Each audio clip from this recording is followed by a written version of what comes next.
Good afternoon, everyone. I'm Bill Chin. I'm the CEO of the DEC Network, and I'm going to jump right into the programming. We have our corporate startup innovation keynote speaker, Jewel Burks Solomon. It's a pleasure to have Jewel with us here tonight. She's the head of Google for Startups, and it currently serves as the managing partner of Collab Capital, an investment fund to connect Black founders to financial and social capital they need to build a profitable business.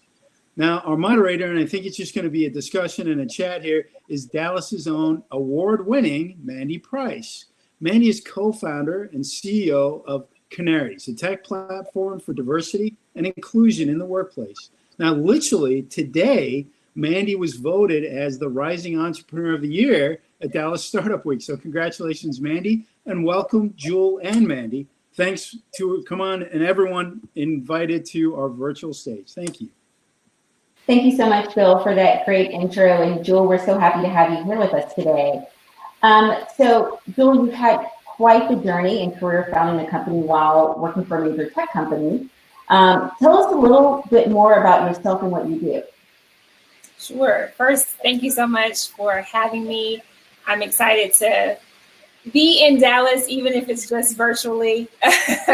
I'm really excited to be here. So I'll take you back.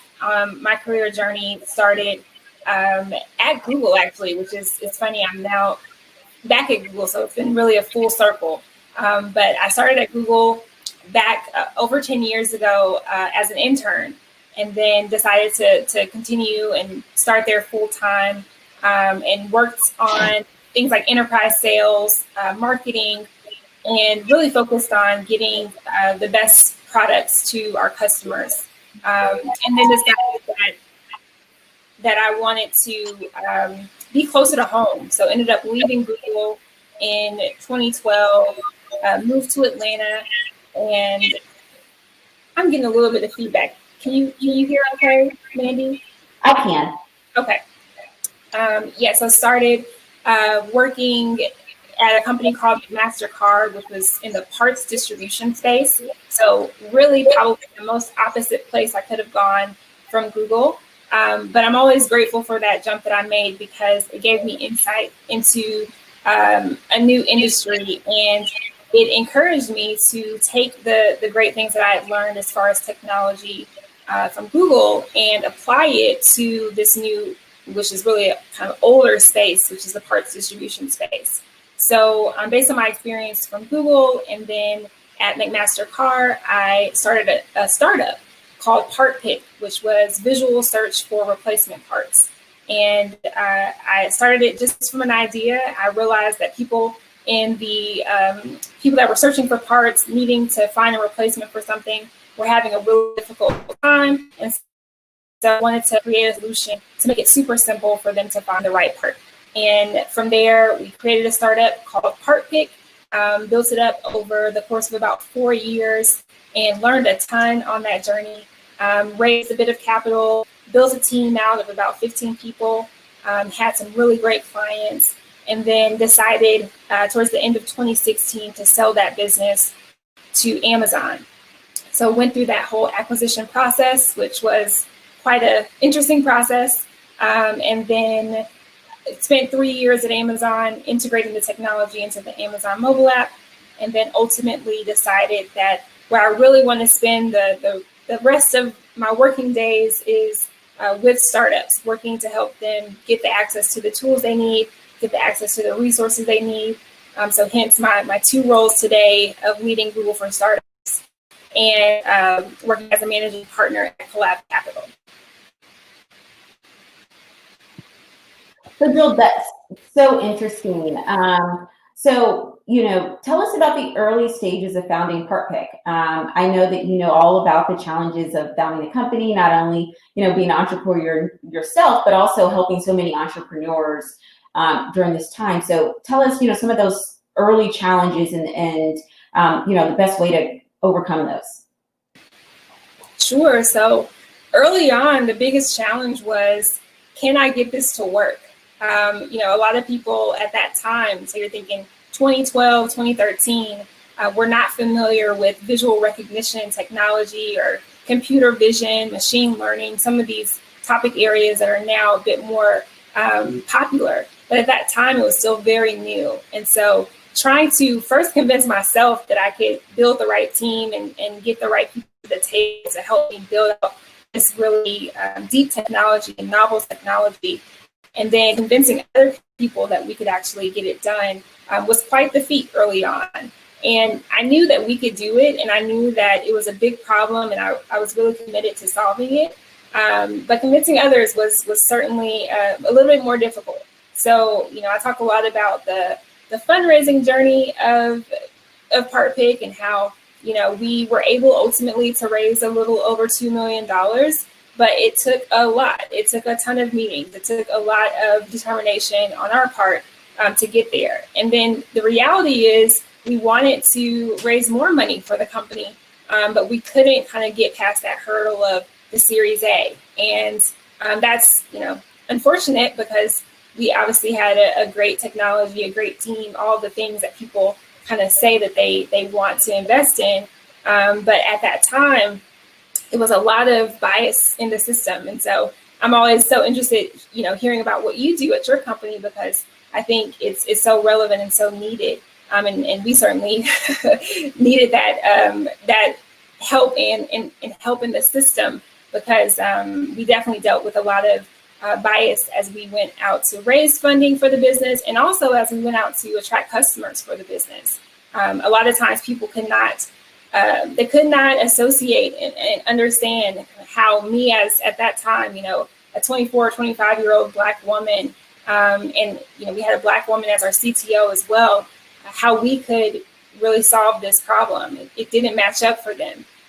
So a lot of it was, how do we overcome those identity things that we can't control, and really show people that we can, build this world-class technology, solve this big problem. And that was really the struggle of the early days of PartPick.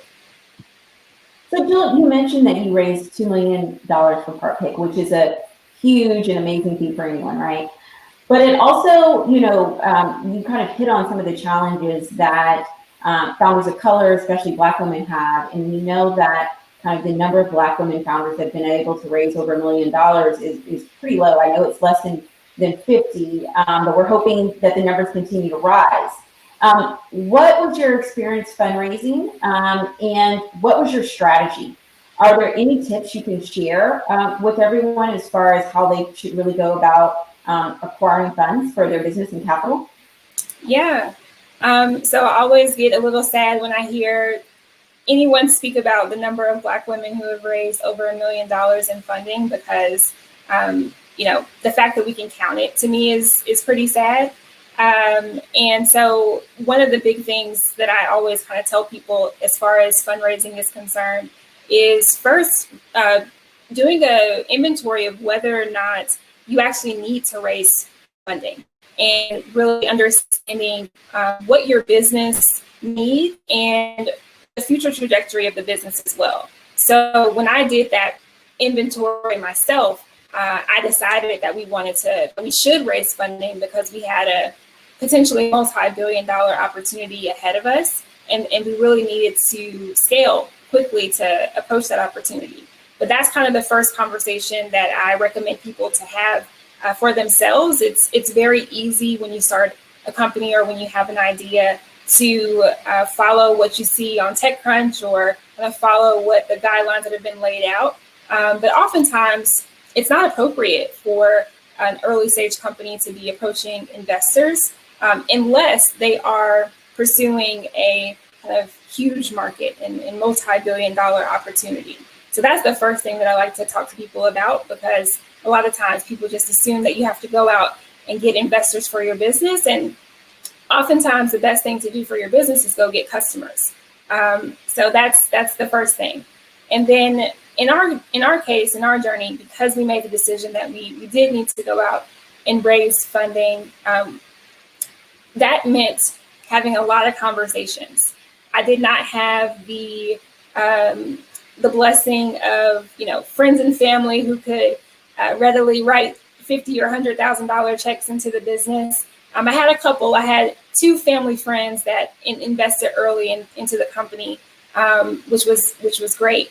But outside of those first few very early checks, to get the business to a point where it was ready to, in my mind, ready to be pitched to investors, I had to invest my own capital into the company at the earliest stages. So I had saved up some money, put it into the business, and that gave us some runway to get the first kind of prototypes, the first MVP off the ground.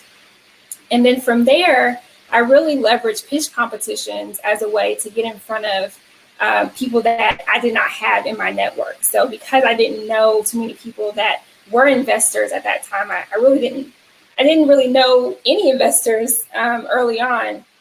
I really leveraged those pitch competitions as a way to, one, just get my name out there, and two, oftentimes judges for those competitions were either investors or well-networked and folks that could introduce me to investors. So for the first year, I really, one, just put my own savings in, and then two, sort of went around the country doing pitch competitions as a way to get the word out.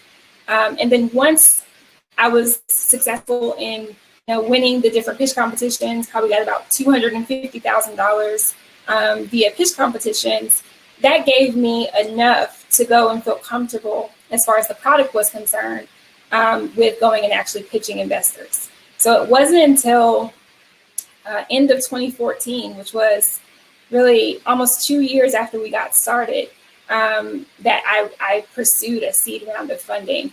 And that meant identifying investors that I thought would be interested in what we were doing. And then I like to say, put circles around them. So because I didn't know these people, I had to find people that they knew and try to make sure that they were hearing about me before I even reached out to them. So that was an effective kind of strategy that I used to reach the investors that I wanted to target. And then it was just super persistence. And then always when I met with someone, if they were investing or if they weren't investing, asking them, hey, who are 5 other people in your network that might be interested in what we're working on at ParkPick? And so kind of knocking down doors and being really persistent in the pitch was how we eventually got to $2 million in funding. Great advice, Jewel. And I know that many people kind of struggle with trying to figure out when they should leave their full-time job. Now, I know you were able to manage for a while working at Google, and you talk about how you really had to initially fund the business in those early months, and it sounds like even early years, with some of your own capital. How do you kind of think people should approach this, or what are your recommendations? Because we know a lot of investors are hesitant to invest if someone is not working full-time, but a lot of times, like you noted, it's hard to be able to manage your full-time work and focusing on your startup, on your business. So what are the examples for people or recommendations that can't go all in at the beginning of starting a business? What advice would you give to them on how they can continue to grow their business while also working a full-time job? Yeah, thank you so much for this question. I'm actually about to publish on a Medium article all about this idea of why I always have 2 jobs. I pretty much, for my whole career, have always had 2 jobs. And it has to do with a lot of different things. The reality is it has to do with, systemic racism and the fact that there is a huge generational wealth gap that, we need to address. And it goes back to why is it that I didn't have any friends and family that I could call for that early capital, and I have to put, early, first 75K into the business from my own earnings. So that's the real kind of systemic thing that we can talk about. But the reality is, for any startup, in my opinion, it makes the most sense to figure some things out while you still have a steady income. So I'm an investor now, and I've never, and I will never kind of downplay someone's dedication to what they're working on because they have a full-time job, because I understand that just because you have a great idea doesn't mean the bills stop. You still have to figure out ways to support your family. And so I think it's all about how do you balance it and how do you tell that story And then, how do you make sure that you're getting to a point where your side hustle or your business can take over for what you're doing as your full-time job. And so for me, I did get knocked several times. If people found out that I was also working at Google, they discounted my dedication and my, what I was putting into the business. But what I would explain to them is like, hey, I am stretching because I worked at Google even after we had raised money for PartPick. But I was like, the first 1.5 million that we raised, that's not enough for me to hire all the engineers and, have everything fully prepared for us to go and fulfill these enterprise contracts. So I actually need to keep this job so that I don't have to take any money out of the company and that I can actually put more money in and we can make a couple more hires. And so, people think about it in different ways. But to me, if I see a founder that has a game plan, they understand the metrics of their business, they know, okay, we got to get this many customers, I have to land this many contracts, and then I'll be able to say goodbye to my full-time job. To me, that shows grit, that shows determination. And so I don't discount that at all. But it is a wider conversation that I am always happy to have with people that, we shouldn't be saying to founders, risk it all, because honestly, it's not practical. And there's a such thing as a black tax where you find, several of us are first generation. We are the ones that are supporting our families. And so it's really, you're not asking me to quit my job. You're asking me to potentially disrupt a whole family unit. So I definitely think it's something that we should talk more about. We should be more open about, and we shouldn't say that you have to do this in order to be successful. We should be talking about more paths, more ways, because it's not always going to look the same. Yeah, no, I love that. And I love the fact that you hit on, the fact that people really value or try to equate someone quitting their job full time to their determination to their business, as opposed to looking at the additional sacrifices that they're making. That, I know on our team, we have full-time members, but we have people that are in the same position that you just noted. And I think those are some of the most dedicated members, because those are the ones that I'm getting emails from 2, 3, 4 in the morning, because that's when they put in that time to ensure that everything's done. You spoke as well as far as some of the, systemic issues that we see. And now as, the managing partner of Collab Capital, an investment firm to connect Black founders to financial and social capital, I think it's so important now more than ever to really leverage success to help others grow. And what was the moment in your entrepreneur journey that led you really to become an advocate for underrepresented startup communities? Yeah, so I think it was thinking back to some of the investor meetings I had that were just so horrible, and me thinking in those conversations, wow, if I ever get a chance, I'm going to get on the other side of this table, and I'm going to make sure that the people who are coming up behind me don't have to have these types of conversations, don't have to be embarrassed by some of the questions that are asked and some of the assumptions that are made. I remember so vividly, I can still hear the person's voice in my head that asked me if my team was still Black. And I was like frozen in that moment, because the assumption and the inference that they were making was, you can't go all the way with the team that you have. You should bring on, a white male co-founder or someone else, because the fact that you have a Black leadership team is going to be an impediment for you. Those types of things, they really make an impact. And so it was pretty early, I think, in the PartPick journey that I said to myself, okay, it shouldn't be this way. It should not be this hard for what we're building. And because we know it's so good, it was one of those things where like, man, we are on to something here. So that's, early on decided that I wanted to make sure that, one, that we're successful so that we're not having to have these same conversations over and over again. And then two, once we're successful, what am I going to do to make sure that it's different for, the Mandy Prices of the world who are coming up and building great companies. So that was for me really, really important. And I'm really blessed that I've been able to already kind of see the impact of me making that decision early and knowing, I'm not just having theories about these things. I've experienced it, so I can build out solutions that are really solving for the problems that exist.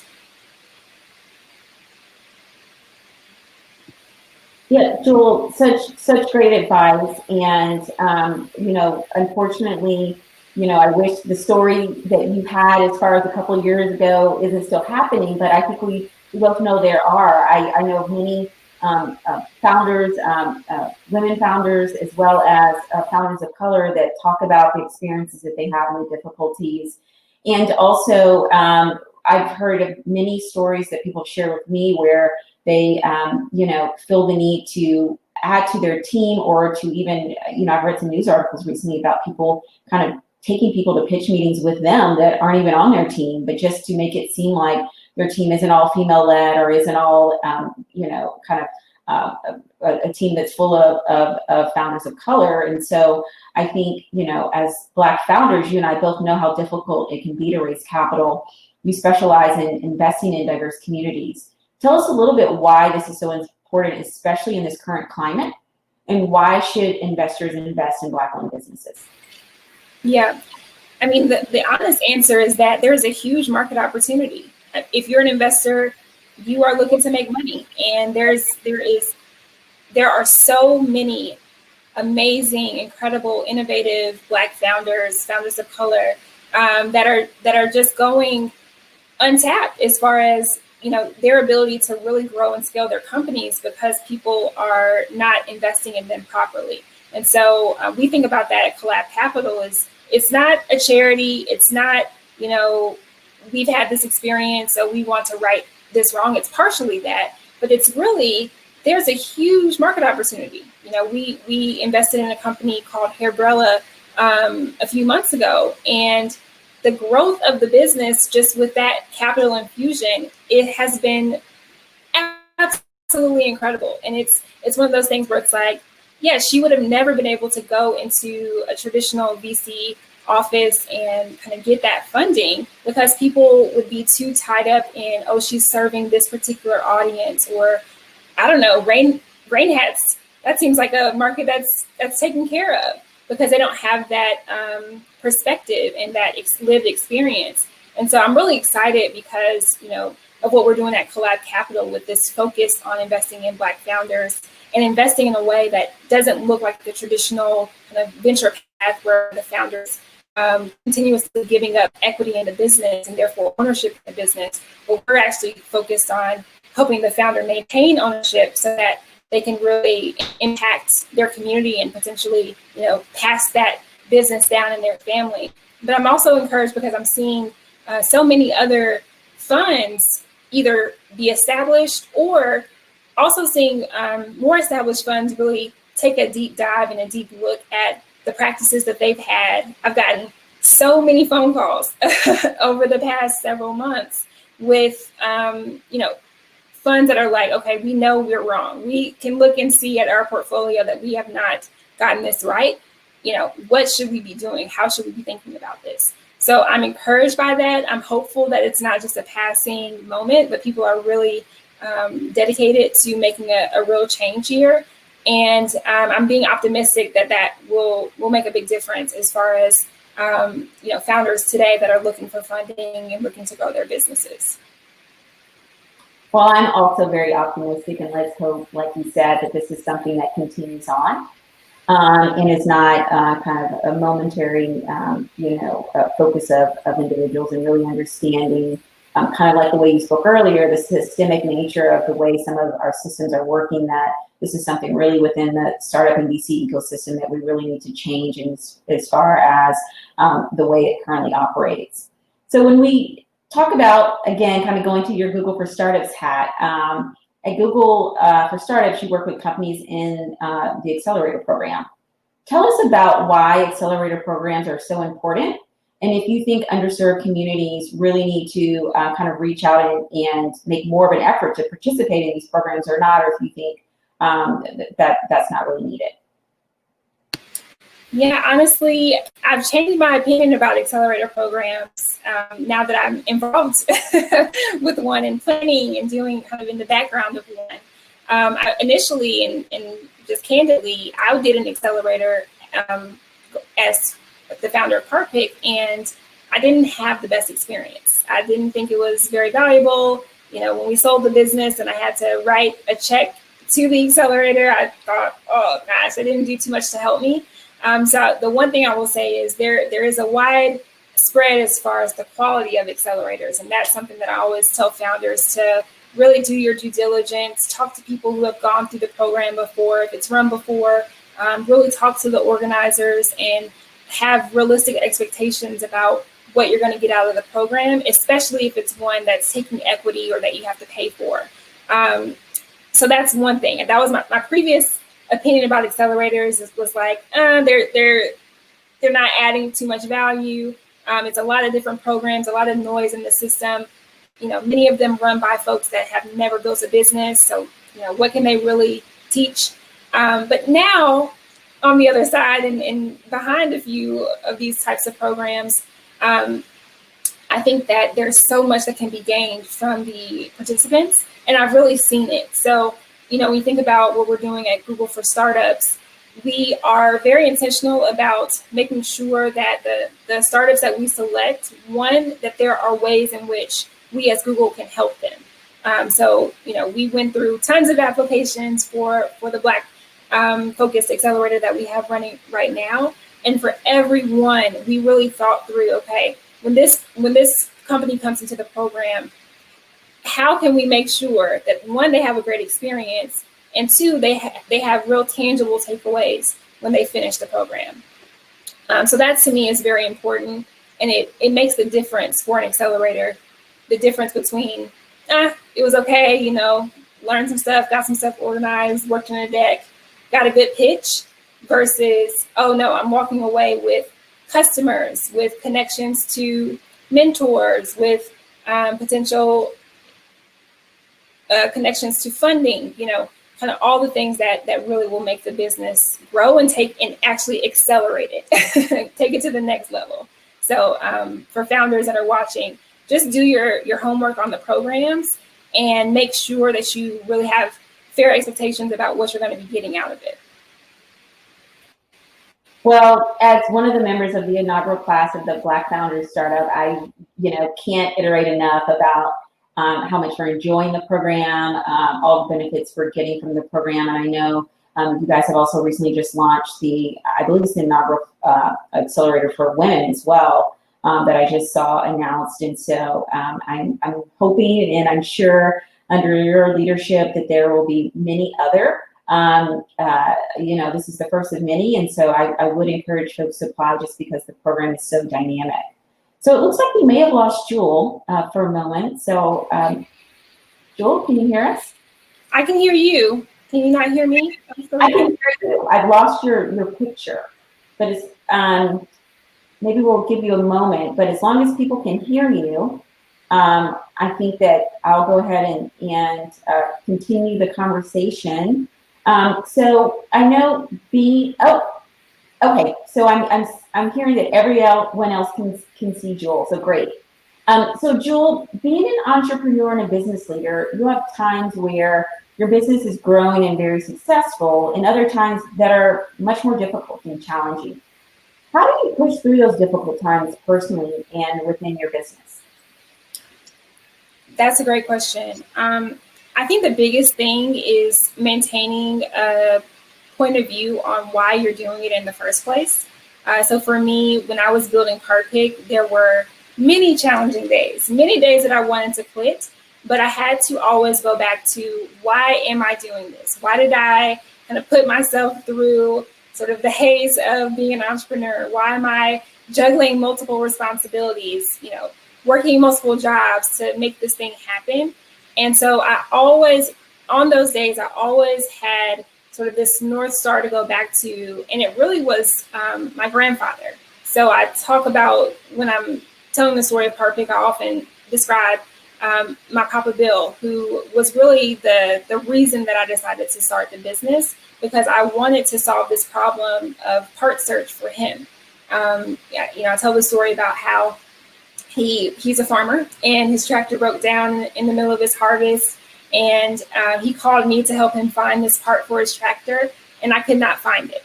And that was ridiculous because I was working at a parts company at the time, and prior to that was working at Google. So I should have been really good at part search, but could not find that thing. And that was the spark that made me want to pursue that problem. And so anytime throughout the 4+ years that we were working on the business, and even beyond when we sold it to Amazon, and I was still having to push through and launch the products in the Amazon app, I always went back to, okay, I have to get this done for Papa Bill. I need to make sure that he never has a hard time finding what he's looking for his operation. So that, I think, is critical, to really have a clear picture as to why you're doing this, what is waking you up every day, even past, what could be on the surface level. And oftentimes I think it's keeping in mind, who is that sort of ultimate customer? Who's the one that you want to be satisfied with whatever you put out there? That's a great motivator. In addition to that, for me, faith was a huge component of my journey. So I tell people, entrepreneurship for me was a huge faith building exercise, because there were many days where I just did not have it. I did not have it to give. I couldn't come up with the ideas. I was nervous to do certain things or go into certain meetings. And so I really had to rely on my faith to push through that. So I think for my advice for entrepreneurs is to really center in on what is the why, what's the reason that you're doing this at the end of the day. If you get no money from it, if it all falls down, what is that one thing that's going to kind of center you and ground you? And then in my case, faith was a huge component as well. And so kind of understanding what is going to be that core anchor to keep you moving through it.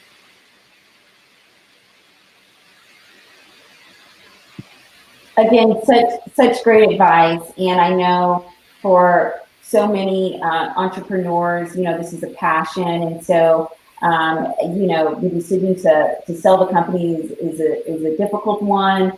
And, you make the decision to sell Part Pick. What advice do you have for a startup on when they should start thinking about selling? And what was your strategic thinking around your decision? Yeah, so if you ask different people, you'll get different responses on the idea of if you should have an exit strategy from the beginning, or when should you even start thinking about that. I think it's fair to say you should build your business. You shouldn't be too focused on what the end will look like. But so I think that's fair to say, and I think you'll get that answer from a lot of people. Personally, I do think it's very important to have a vision for the end in mind, because I actually think that it guides some of the decisions that you make. So for example, if you believe that you will IPO one day, that you will have a multi-billion-dollar business, you're going to make different decisions along the way than if you think, hey, actually, this is going to be a $10 or $20 million business, and I'm fine with that. And that actually satisfies me. That satisfies my objectives, my goals, and I'm going to build the business in a way that that meets that criteria. Those are two totally separate and different paths. And I actually think it's good to have in mind from the beginning which way you're trying to go. So take for example, I thought we were going to build a big business, a huge business, kind of go the traditional venture path. And I also thought, though, that we would exit. We would have we would sell it to Amazon. That was my thought. I had made a list of potential acquirers, and Amazon was at the top of the list. Now, when Amazon came around to buy the company, we were not yet a $1 billion business. And so I had to decide, okay, well, on the one hand, I thought we're going to be a $1 billion business. But on the other hand, I thought we're going to get acquired by Amazon. And that was the big decision for me was, do I want to continue on this path to build a big business, or do I want to recognize that this is what I said I wanted? And the reality of the situation, which was many other companies in our space were getting acquired by these types of companies. We were a little bit early to market. And so it was going to take us a lot more time to get to that kind of big business. And we were going to need a lot more capital, but people weren't investing, so all these things I had to consider. And that led me to the decision to go ahead and sell when I did.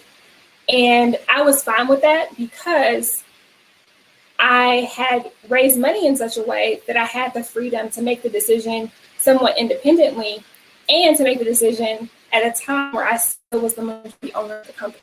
So this is a mouthful, but I think it's really important for you to, one, think about where you ultimately want to get to with the company, and then two, path out and sort of work your way backwards from that point and use that as you think about your fundraising path and as you think about who you hire and as you think about really every decision, keeping in mind ultimately where you want to go. I hope that answers the question. Such great advice. And I think you really laid out, the kind of choices people have to make, especially, I love the fact that you really highlighted that although the business was growing, in order to really expand and grow the business the way you wanted to, that you guys needed more capital and you weren't able to get that. And so you had to really kind of weigh the options and decide there kind of what was the next best step for you and for your business. And so you put on a lot of the kind of important things throughout the discussion, key elements that are needed to create a successful business. Looking back, what do you think are some of the choices you made that put you in a position for success? I think the top choice was putting together a great team around me. I was 23 when I started PartPick. And as smart as I think I am and probably thought I was at that time, I was not brilliant enough to build the business and the technology. I had to find people who had the skill sets to complement, what I did have. Excuse me. And so that was the first thing is building a great team and knowing when I had great people, winners that I should hold on to and really make sure that they stayed on. Versus when I didn't have the right people and I needed to kind of cut my losses and move on. That was hard to be able to say, actually, this isn't working out and I gotta go. That's always difficult for a founder and especially a younger first-time founder. So the team piece was really critical. And then I think the relationships, being able to establish relationships where I didn't really have any, or be bold and go out and get on stages and then follow up with people and kind of chase people down to get them to support the vision. That was really important to our success as well. And then I think the third thing was just being incredibly scrappy. I talk a lot about, and like I mentioned before, about I did what I had to do to get it done. And that meant, working an insane amount of hours or standing up and going to Vegas to do the trade shows so that I can get in front of the right customers and kind of everything that I had to do to get to a point where the business was attractive and valuable. That was what I saw as my role as the CEO. So I encourage entrepreneurs. This is a game of grit. It's a game of scrappiness. It's how do you find a path where it doesn't look like there is one. And that's the fun part, in my opinion, is like figuring it out. It's all about figuring it out. So I encourage all of you, even if it seems like, man, this is hard or it's not working out. It is hard, but everything worth having is difficult. So hopefully that encourages you all today. Great advice, Jewel. And I think, I know I can speak for myself, and I'm sure many of the other entrepreneurs very much relate to your comments on the grit and the tenacity and finding a way out of no way, because there are many, many times, running a business where you're going to be up late at night and you're going to have to try to just, find a path where it doesn't seem readily available. So that's very, very encouraging to hear someone, who's run such a successful business as you kind of encourage and understanding you have those same experiences. So this will be our last question before we open it up. I believe there's for a Q&A period. What advice would you give to those wanting to make the leap and start their own company? And are there any kind of books or podcasts that you would recommend as well for people kind of embarking on this journey? Yeah. So the top advice I can give to anyone who is looking to start a company is to really, really dive as deep as you can on the problem. I think a lot of times as entrepreneurs, we get tied up in the idea or the solution, and we don't do as much as we can do to really, really go deep on the problem. And that's the problem is really what you have to fall in love with, because that's the thing. The solution may change, you may pivot, iterate over time, but the problem is really where you have to dig in and know as much as you can and fall in love with that problem. So that's the first thing I would say for anyone who is considering an idea, considering entrepreneurship, dive in on that problem. And what that means is interview people, not people you know, not your friends, not your mom. Your mom's going to say it's brilliant. Moms love you, but interview people who are kind of in that perfect customer profile that I talked about earlier. Who would ultimately be the end user of whatever it is? Who is the foremost expert on the problem? Talk to those people, and then understand the market that they're playing in. Really dive in on the research. I find a lot of people that I work with, again, they've gotten too far on the solution, so they're led to the solution without doing enough work on the problem itself.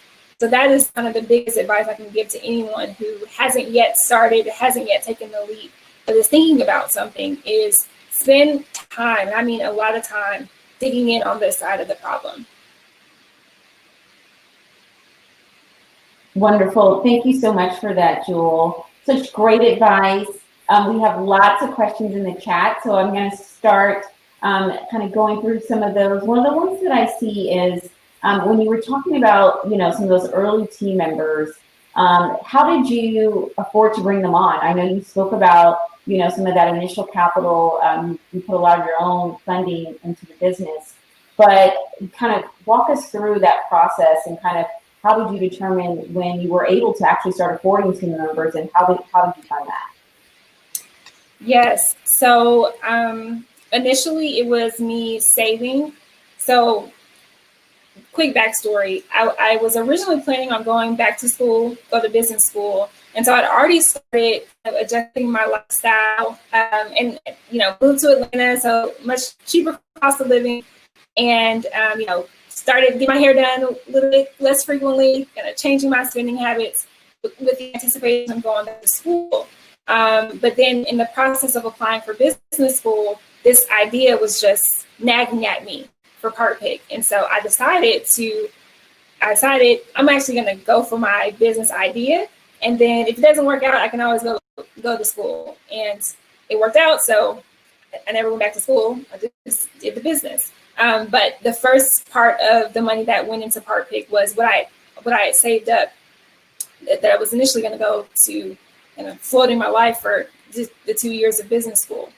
And then I put together, I took out a loan. I told you I had the early couple of family friends that put in some money, and then pitch competitions. That was really kind of how I put together the first almost 2 years of PartPick before we raised money. And then the other thing I should say is I bartered. There's people that I definitely couldn't afford to pay their standard rates, but whatever I could figure out to do. I tried to trade services in those early days as well. Well, Jewel, I know it's definitely about bartering. Those very first months of Canaries, that's exactly what we did with a lot of the kind of experts that we had to bring in. So, I know as an entrepreneur, you don't want to ever give up tons of your equity, but sometimes that's all you have right in the beginning is to be able to give folks a little piece of the equity, especially folks that believe in your vision and believe in the company that you're starting. So great advice there. I'm also seeing some questions in the chat coming along the lines of kind of your position as the managing partner of Collab Capital, are there certain industries that you invest in? And also some questions around, should entrepreneurs ever work with an agency to help them fundraise? I'll answer the collab question first. We are industry agnostic. We are more concerned with the mentality of the founder as far as kind of what they want to do, how they're thinking about growing the business. And so we're really thinking about people that care about ownership, care about profitability, care about business fundamentals, which it seems like a dub, but a lot of times people don't. So that's where we more so focus is, do we think this business can hit $1 million in revenue within 18 months of our investment, and then our next milestone is $10 million. So we really dig into the business itself. And so that means that we typically would invest post-revenue. So that's kind of the real thing that we're looking at. So less about industry or sector focus and more about what's the mindset of the entrepreneur that's leading the business. And also, do we think we can add value by working with this company? So I hope that answers the collab question. And then the second question was about using agencies to fundraise. My perspective on that is, as an early founder, as the CEO of your business at an early stage, no one's going to be able to sell it like you, and no one should sell it like you, to be honest. And you're really going to want to know all of your investors and meet them, unless you're doing like crowdfunding or something. But to me, it's very important for the CEO founder to do the initial fundraising, because one, that those early investors are really important to the business, and two, I don't think it's a task that's easily kind of offloaded. So my recommendation is to handle that yourself, and probably it's going to save you some money as well. And then maybe at later stages, it's appropriate to bring on help with fundraising, but I do think for the early stages, it's appropriate for the founder to manage that. So, Jewel, I want to thank you so much for the great advice you've given. This has been, I know, such a blessing and such great knowledge to the Dallas startup community. I am going to turn it over to Bill to come in and close us out. Thank you so much. Thank you. Yeah, thank you again, Mandy, for moderating. Jewel, thank you so much for sharing that story. It's incredible. And I've got a few favorite quotes. One is, you have to find a path even if it doesn't seem like there is one. And then maybe my favorite is, fall in love with the problem. That's great. So we look forward to seeing your article. I think this has been a really great way to end Dallas Startup Week, because wonderful advice for entrepreneurs, but also highlights that as a startup community, we still have a lot of work to do. So fantastic way to end this. Thanks again, Mandy and Jewel. We appreciate it. Thanks so much. Thanks, Jewel. Hey, if you please hang around, Mandy and Jewel, but if you want to turn off your mic, and then if you turn off the camera, you can stay on board. Okay. Thanks again, guys. I also need to thank the hardworking team at Capital One. Love those guys. The Dallas Regional Chamber did a fantastic job. Dwayne and those guys always put together a wonderful program. We are at the end of Dallas Startup Week, so please let us know your suggestions, because we're going to do this again. We're already getting a bunch of suggestions. People seem to like the sign, and things are getting more permanent in the virtual world when people are creating signs, right? This comes up for everybody. We did get one suggestion, which I thought was good, where this says sorry about, and then it says child, dog, cat, spouse, fire alarm. And people seem to think spouse is a really bad idea. So we're going to remove that, and we're going to put in sorry about not changing the battery in my smoke alarm. So great suggestions. Please keep those suggestions coming. We want to do this better next year. I do want to thank you, a few people here. First of all, we had a bunch of Fort Worth volunteers come to Dallas Startup Week. We appreciate that. It's not easy as it sounds. A lot of those folks from Fort Worth, when they hit 360, the GPS just keeps telling them to turn around, but yet they persisted and they came here to help us with Startup Week. We appreciate it, and we intend to return the favor on November 16th with Global Entrepreneurship Week kicks off in Fort Worth. So we'll be sending a lot of folks east to help out there. We're very excited about the program that they're putting together. For more information, you can check out gewfortworth.com. Now, we're really excited to announce Dallas Startup Week 2021. April 19th, we're moving Dallas Startup Week to SMU. Go Ponies. So save that date, April 19th through the 23rd. Also, be sure to sign up for the DSW newsletter. It's going to provide you updates, announcements, and talk about exactly what we plan to do next year. I think that link is going to be in the chat box right to the right of me. Big thank you to our sponsors at Capital One. Not only are they great thought partners for us, they really genuinely care about our community. They're wonderful to work with. We just couldn't do this without them. I also want to thank some of our team at the deck. Delaney Majors and her team, Raquel, Julia, Amber, Obi, Jamila, Demetra, Deborah, Craig, Tracy, Alex, Doug, and Trey, just to name a few, but amazing people who volunteer their time to make this possible. Most importantly, I want to thank the attendees. We couldn't have a community without you guys. We really appreciate you following along through Dallas Startup Week. It's been a fun week. We've had lightning strikes. We've had all kinds of fun stuff going on. We're going to do it all again in April 2021, this time at SMU. Now, following me, there's going to be a recap video, so please stay tuned for our recap video. We'll see you again in November in Fort Worth for Global Entrepreneur Week, and then again in April 2021 at the SMU campus for Dallas Startup Week 2021. Thanks.